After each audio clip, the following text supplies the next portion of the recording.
ucio.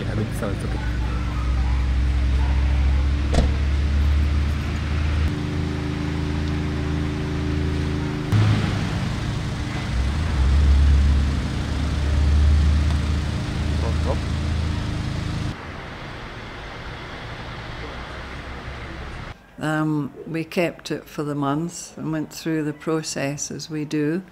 Somebody came and booked the dog. So after 4 weeks, we gave him the dog. He paid a handling fee for it and took the dog away. And then the next week, this girl appeared with her sister and said it was her dog. So we asked the people that had taken the dog if they were willing to give it back, and they said no.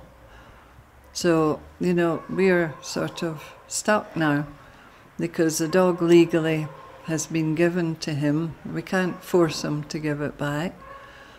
Only if we find he hasn't been looking after it properly, and then we could. But otherwise, he's signed for it, he's taken it, he's paid for it.